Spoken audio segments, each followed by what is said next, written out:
Good morning, everyone. Today we'll study fault in. Today we'll study about fault in HVDC system. Okay. So let's see what about the faults in HVDC system. In previous lecture, we have studied the internal fault, but in general the fault in HVDC system.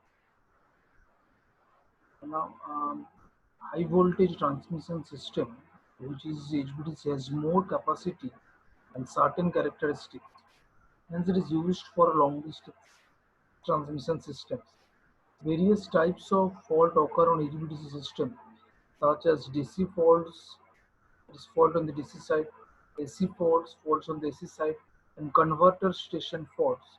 In the HVDC transmission system, DC line is one of the component which has high failure probability. That is, the line between the two converter station has high failure probability. The study of faults in HVDC system is necessary because of the DC line faults will induce a significant effect on operation of HVDC transmission system. That means uh, why we are studying the fault in HVDC system, because we want to find out the effect of the fault that has uh, effect of the fault on the operation of the HVDC system, and the main chances of occurrence of fault in HVDC system is in the DC link or in the DC line, because it will induce significant effect on the operation of HVDC transmission system. There are two types of fault occurs on DC link of HVDC system, such as DC line to ground fault, that is LG fault, and DC line to line fault, that is short circuit fault, line to line fault. Okay. These DC faults on the HVDC system are most dominant. These DC faults on the HVDC system are most dominant and frequent faults. And a frequent fault, that is, they occur frequently. In HVDC system, an AC fault also occurs, such as symmetrical faults and unsymmetrical faults, that is, line to line fault and line to ground fault, and three phase short circuit. Some faults occur on converter station, at rectifier or inverter side of HVDC system, which has great impact on system stability.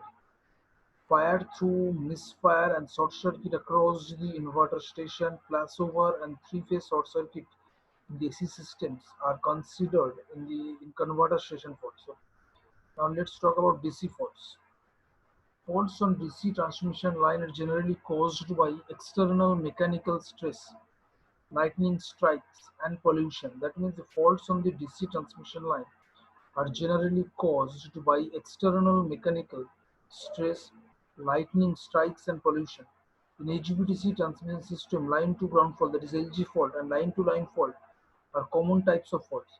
These faults are permanent and for which a lengthy repair is needed, as because it is a permanent fault.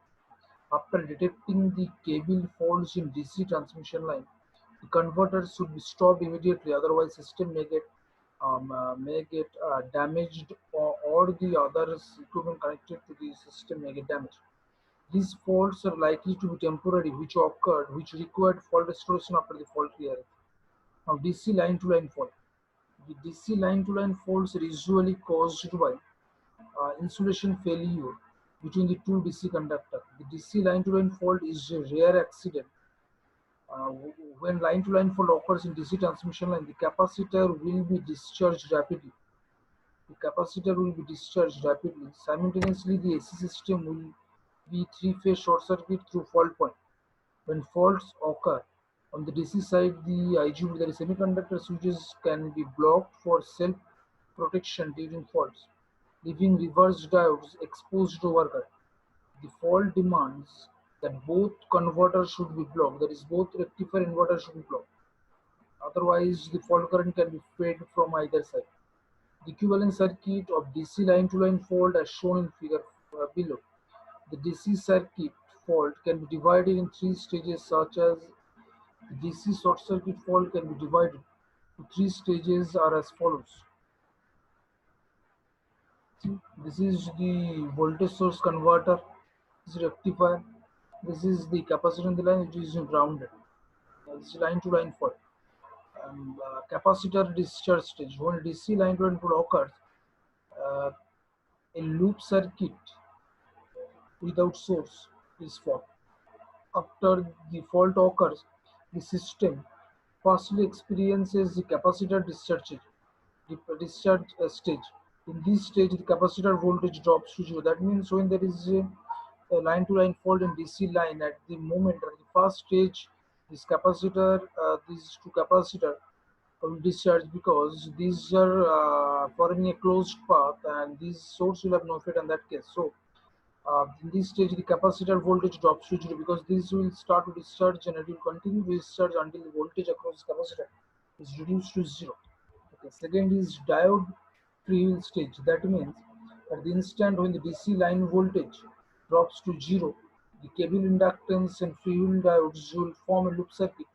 Initially, the IGBT, that is semiconductor switches, is blocked for self-protection, and there is a high initial overcurrent to the diodes, which may make huge damage to the diodes. In the DC current and diodes current will decrease. In capacitor recharging stage. In capacitor recharging stage, DC link capacitor, cable inductance, and AC side form forced response in the capacitor will be charged. During this stage, DC voltage increases.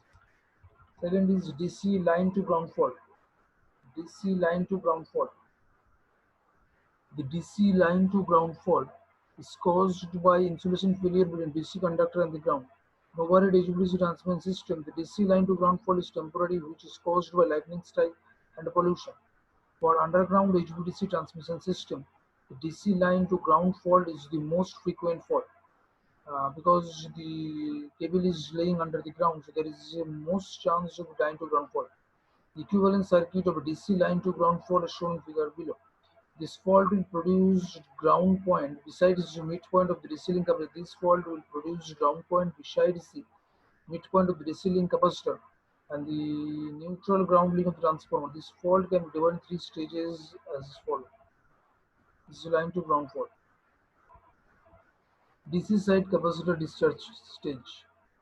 When DC line to ground occurs, a discharge capacitor, a discharge circuit, is formed among the fault pole capacitor and fault impedance through the fault line.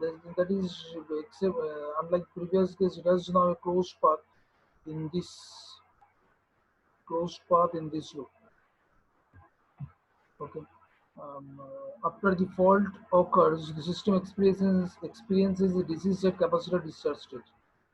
Grid side current feeding stage. When DC line to ground fault occurs, the DC side capacitor discharging this DC voltage drops constantly. When the DC voltage drops to below any grid phase voltage, the system will experience the grid side current feeding stage. A voltage recovery stage. The fault pole capacitor voltage drops and non-fault pole capacitor voltage rises with the capacitor discharging. The DC voltage gradually restored, so the system enters the voltage recovery state. AC line faults. On rectified side of HVDC system, when a temporary fault occurs on the AC side, the DC transmission system may suffer a power loss. On inverter side of HVDC system, when a fault occurs in the AC system, the commutation failure can occur and may interrupt power flow. Line to ground fault. The single line to ground fault occurs on the primary side of the converter transformer at rectifier line to line fault. Line to ground fault. This line to the single line to ground fault occurs on the primary side of the converter transformer at rectifier. Line to line fault.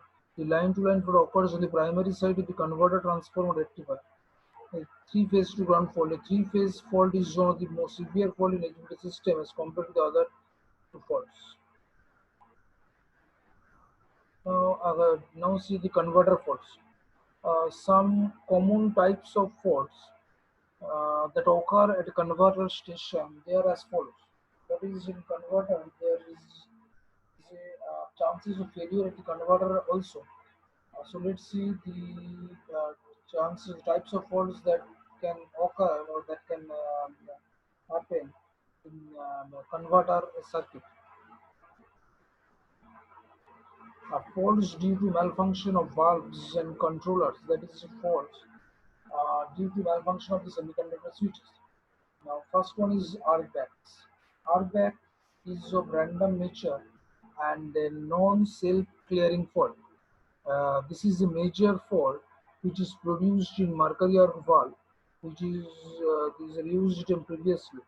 When valves get failed to block the reverse direction, then the arc back or arc fire occurs. These result in the temporary destruction of the rectifying property of the valve due to induction reverse direction.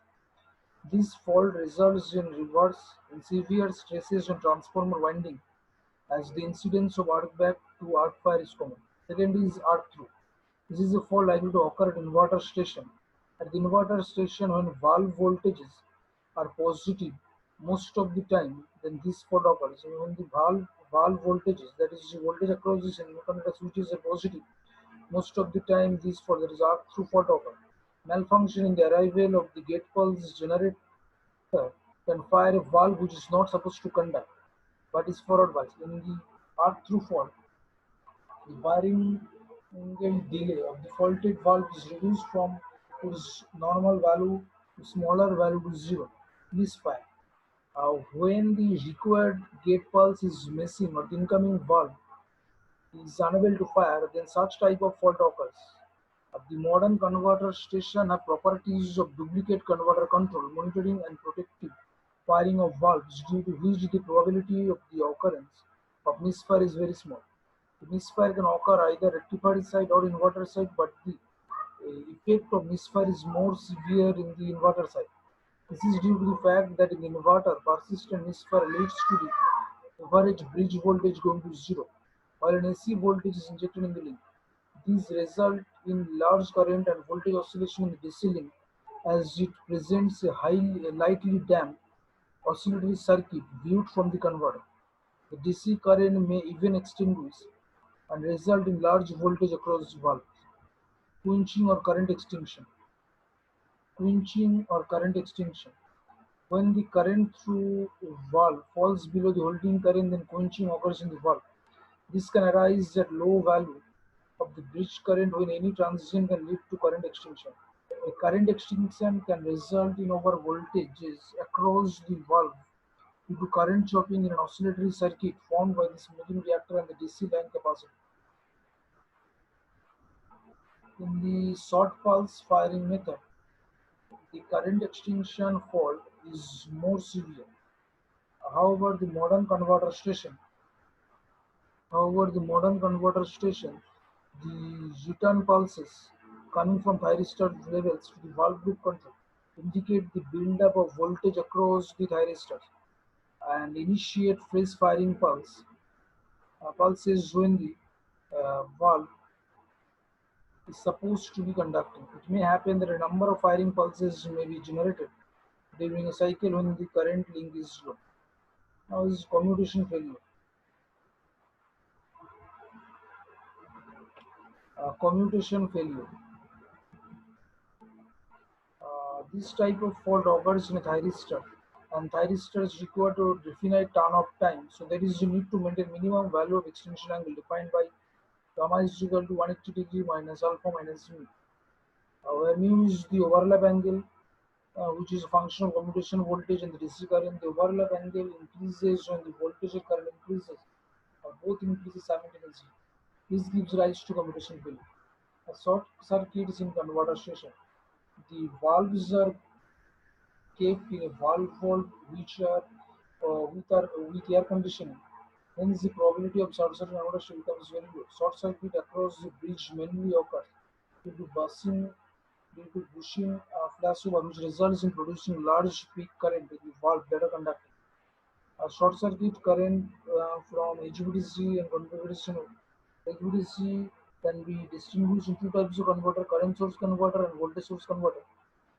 Current source converter, that is CSC, is called line commuter converter because they rely on synchronous voltage for proper operation. The thyristor is the key element for current source converter, which allows the high transmission power. This system, the voltage of plus minus 800 kV and powers of more than 8,000 megawatt are possible. VSCs, on the other hand, voltage source converter, referred as self-commutative converter because of the ability to operate independently from the power grid. AC-DC conversion is accomplished by insulated gate bipolar transistor with turn-on and turn-off capability because of the high complexity. Because of the high complexity of the control system, there are only few realization by far. In this case, the HBTC is based on line commutator converter is considered. The equivalent circuit of 6 pulse bridge converter short circuit is shown in previous lectures. Okay. So these is basically the different types of fault and the different types of fault in the HBC and the effect of these and what are the causes of the fault that occur in the HBC system are described.